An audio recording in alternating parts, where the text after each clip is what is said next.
que vocês estão, meus amigos? Tudo bem? Vocês estavam com um pouco de saudade de vídeos sobre a história do Rio de Janeiro? Fala a verdade.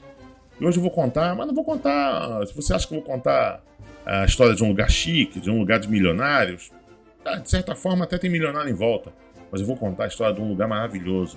Eu vou contar um pouco da história das favelas do Cantagalo e do Pavão Pavãozinho. Segundo o dicionário de favelas Marielle Franco, o Cantagalo Pavão Pavãozinho é um conjunto de favelas que fica ali na fronteira entre Copacabana e Ipanema. Se você já veio ao Rio de Janeiro e já visitou o elevador que leva até o alto das favelas, né? Você já sabe onde é que é. Fica bem na divisão mesmo entre Copacabana e Ipanema. Fica na zona sul do município do Rio de Janeiro, né? Segundo o dicionário de favelas Marielle Franco, lá moram cerca de 5.000 pessoas. Mas antes de continuar, eu peço para você que já conhece o canal e que ainda não se inscreveu, ou se você está chegando agora, caiu de paraquedas aqui no canal, inclusive eu vou te fazer esse pedido, olha, com a blusa do melhor episódio do Pica-Pau, o episódio das Cataratas do Niágara. Com essa blusa não tem como você me negar esse pedido. Se inscreve no canal e coloca nos comentários o que você sabe sobre as comunidades do Cantagalo e do Pavão Pavãozinho. Bom, como eu estou mostrando aí na tela para vocês, o Pavão Pavãozinho ele faz divisa com as favelas do Cantagalo e também com os fundos das casas ali da rua San Román e dos edifícios da rua de Djalma Urique e da Avenida Nossa Senhora de Copacabana. Esse morro é separado em 4 setores: o Vietnã ou Caranguejo, Serafim, Pavão, que é justamente o mais antigo. A mais antiga ocupação do Pavão Pavãozinho é na área que hoje ainda é conhecida como Pavão. E Pavãozinho, que é o de maior densidade populacional, que fica ali colado, próximo do Morro do Cantagalo. E a história da ocupação ali do Morro do Cantagalo e do Pavão Pavãozinho se confunde com o próprio desenvolvimento do bairro de Copacabana, porque a tendência era sempre os operários morarem nos morros próximos das obras, né, próximos do trabalho. Pra você ter uma ideia, até a metade do século XIX, Copacabana, cara, era um areal, era um fim do mundo, né? Um areal de difícil acesso, habitado principalmente por alguns poucos pescadores que se instalaram ali através do século XVIII. Enfim, e não tinha a riqueza que a gente conhece hoje. Era um lugar longínquo, era um lugar para se fazer excursões. Tem até uma história que eu vou contar em um outro vídeo, que algumas baleias apareceram em Copacabana, e Dom Pedro II fez uma comitiva para poder viajar até Copacabana, uma espécie de excursão, numa comitiva grande, com várias carruagens, para que eles pudessem se instalar ali, acampar e poder ver as baleias, né, o espetáculo das baleias. Você tem uma ideia de como é um lugar longe da cidade, longe da vida urbana e de difícil acesso. Como é claro, ainda não existia nenhum túnel para ligar a civilização a Copacabana, e nem tinha um corte do Cantagalo. O corte do Cantagalo é aquela avenida estreita que a gente sai normalmente da Lagoa Rodrigo de Freitas hoje em dia e chega em Copacabana ali perto do Cantagalo, né? O corte do Cantagalo é justamente o corte do Morro do Cantagalo. Então não tinha nada disso para ligar Copacabana à civilização da cidade do Rio de Janeiro. Então, só alguns poucos aventureiros, né, alguns expedicionários, chamados expedicionários, ousavam atravessar o único caminho possível, que era através do Morro do Leme, por um caminho perigoso conhecido como o Caminho dos Pretos Quebra-Bolos, onde hoje fica a Rua Coelho Sintra, que fica ali atrás do Shopping Rio Sul, uma rua que nasce atrás do Shopping Rio Sul e termina lá no metrô Cardeal Arco Verde, em Copacabana. E até hoje em dia a estrada ainda é mais conhecida como Ladeira do Leme. Então essa região de Copacabana, ela só foi incorporada mesmo à cidade, né, em 6 de julho de 1892, com a inauguração provisória do túnel de Real Grandeza, atual túnel velho, túnel Alaor Prata, né? Se você conhece o Rio de Janeiro, conhece Botafogo, esse é o túnel que está ali do lado do cemitério São João Batista, um cemitério muito famoso de Botafogo, onde muita gente importante foi enterrada, né? Então as favelas do Cantagalo e Pavão Pavãozinho começaram a ser ocupadas pelos operários, pelas pessoas que trabalhavam nas obras de urbanização que começaram ali no início do século XX e se estenderam pelas décadas seguintes em Copacabana, né? Um registro em um jornal de 1901 já mostra que o Morro do Cantagalo já tinha esse nome nessa época, ele já era chamado de Morro do Cantagalo. Uma outra publicação, de 1903, faz uma propaganda ali de um restaurante, né, e já dizia que era um antigo restaurante. Em 1903 já era chamado de Antigo Restaurante, que ficava na Vila Ipanema, que é o bairro de Ipanema, né, que fazia parte de Copacabana. E esse anúncio diz que esse restaurante chique, um restaurante para gente com grana que viajava até Copacabana, esse anúncio dizia que esse restaurante ficava no Morro do Pavão, com uma vista magnífica para o oceano. O setor mais antigo da favela hoje, né, Pavão Pavãozinho, como eu falei, é o setor chamado Pavão, e era onde ficava esse restaurante chique. O tempo foi passando e um outro jornal de 1913 mostra que o Ministério da Guerra lançou um edital convocando os donos de terreno ali do Morro do Cantagalo, porque o Ministério da Guerra queria comprar terrenos ali. Pode ser que já tivesse alguma intenção de construir o corte de Cantagalo, né, o corte do Cantagalo, mas eu não tenho certeza.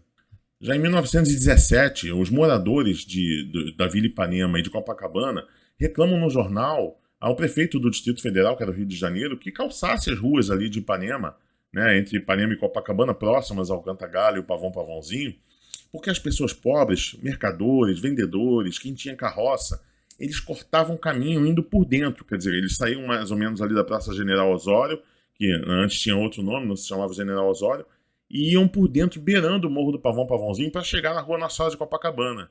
E o único caminho pavimentado era o caminho do bonde. O caminho do bonde, ele abria uma curva muito extensa, ele se abria perto do arpoador para entrar na Nossa Senhora de Copacabana. E não fazia sentido as pessoas fazerem isso. Eles cortavam o caminho beirando o Morro do Cantagalo, passando pela Praça Ferreira Viana, que hoje se chama Praça General Osório, como eu estou mostrando no mapa para vocês. As pessoas, é claro, pô, em vez de elas irem andando reto lá pelo arpoador, né, que é o único caminho calçado, o caminho do bonde que tinha, eles iam pelo areal, por algumas ruas que já estavam registradas, mas era areia pura, por dentro. Era muito mais rápido, né, para poder chegar à Nossa Senhora de Copacabana, às obras, né. Como não havia o túnel da Raul Pompeia, claro, não tinha ainda, eles seguiam até a Rua Nossa Senhora de Copacabana, que já tinha calçamento, e muitas obras já estavam acontecendo no bairro de Copacabana.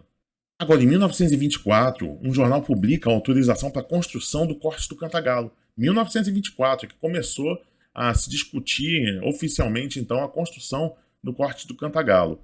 A estrada que interligaria o recém-criado bairro da Lagoa, Rodrigo de Freitas, era novinho, o bairro tinha muita favela nas Ilhas da Lagoa, né? Até o bairro de Copacabana. O corte do Cantagalo faria essa ligação.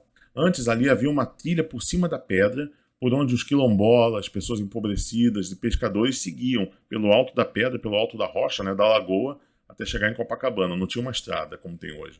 Depois dessa autorização de construção do corte de Cantagalo, né, os anúncios de 1927 mostram que os terrenos em Copacabana, perto do corte do Cantagalo, valorizaram muito. Inclusive, é possível ver uma briga nas notas de jornal que diziam que o presidente, que o governo federal, estava adiando a construção do corte do Cantagalo porque essa obra valorizaria, como de fato valorizou, terrenos, né, terras dos desafetos políticos do governo federal.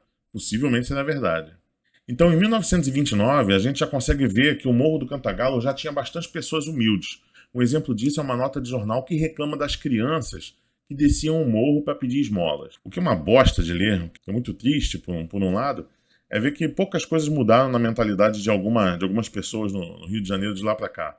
Porque o autor da nota do jornal pede providências para remover as crianças, porque esse triste espetáculo de crianças pedindo esmola depõe contra a nossa cultura. A nossa cultura, né? Nós e eles. A gente já tinha aí uma elite rastaquera pra caramba nessa época, assim como a gente tem hoje em dia. E no mesmo ano de 1929, já tinha também patrão enganando funcionário pra caramba. Uma outra matéria mostra que alguns empreiteiros contrataram os operários e tinha uma tabela para pagamento. Os caras estavam pagando abaixo da tabela, os caras explodirem pedra, quebrarem pedra o dia inteiro. Que sacanagem. E no próprio ano de 1929, o presidente Washington Luiz autorizou a construção de um reservatório de água também, lá em cima do Morro do Cantagalo, para servir a favela, né? De jeito nenhum. O presidente autorizou que se construísse uma caixa d'água em cima do Morro do Cantagalo para abastecer o bairro de Copacabana.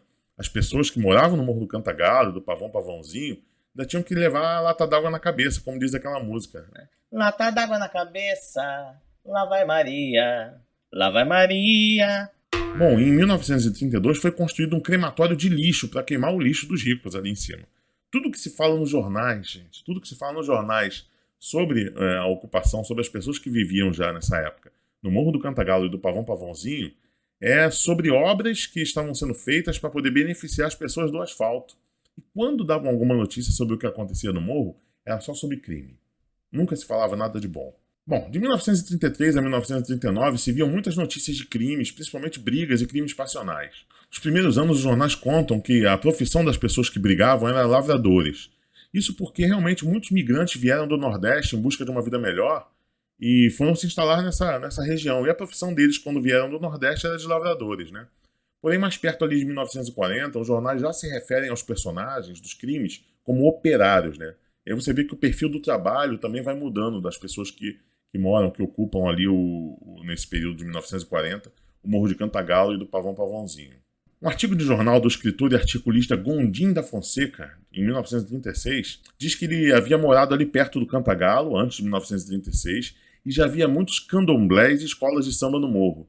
E segundo Gondina Fonseca, né, vamos abrir aspas, ninguém ousava importunar as filhas das lavadeiras mais humildes que moravam no morro, porque sempre haveria um valente com dente de ouro ou um estivador forte do lado da donzela.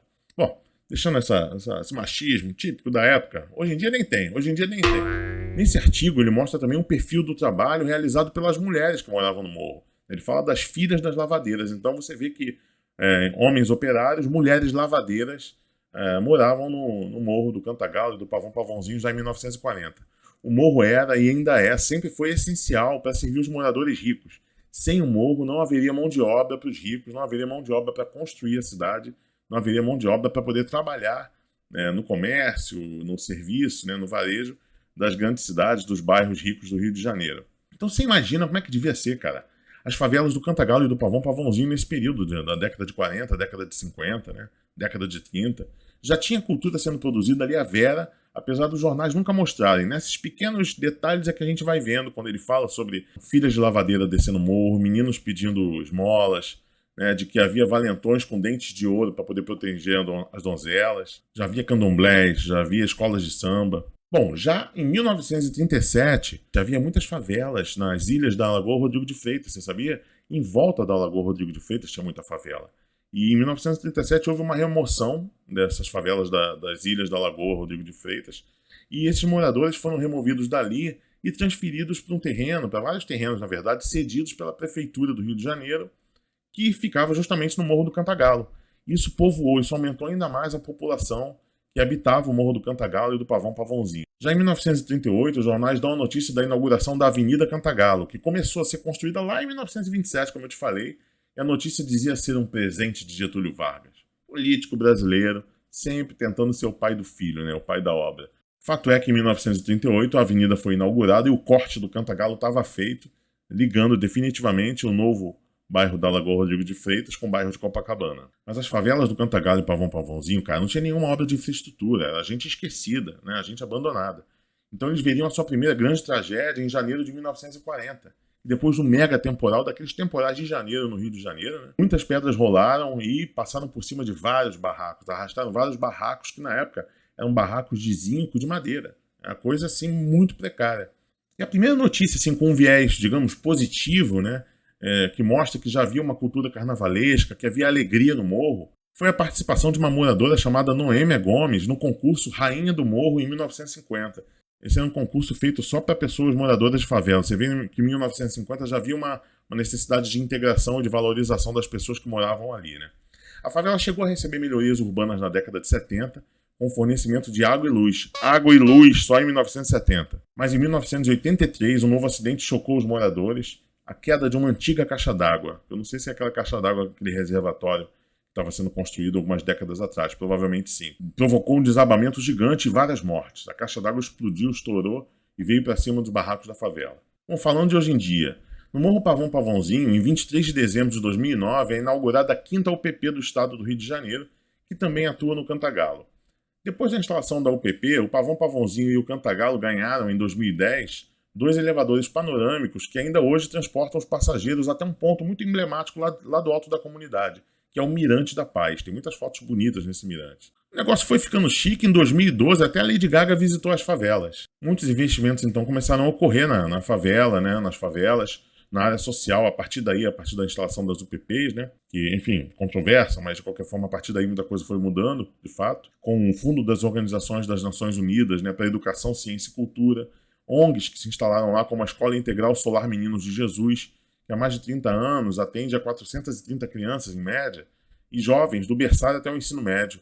O Grupo Cultural Afro-Reg também tem um projeto lá. Muitos esportistas famosos e artistas exercem atividades sociais ali na comunidade do Cantagalo e Pavão Pavãozinho.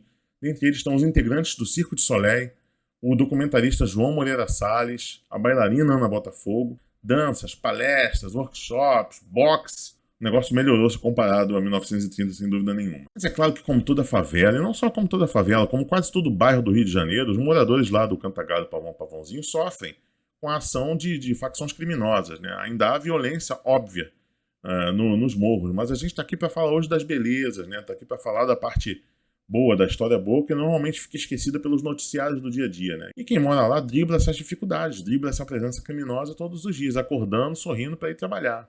Esse foi um pedacinho muito pequeno, como eu te disse, da história da ocupação dos morros do Cantagalo e do Pavão Pavãozinho, que foram ocupados pelos verdadeiros construtores do bairro de Copacabana e Ipanema, né? Pelos braços que construíram não só Copacabana e Ipanema, mas como toda a cidade.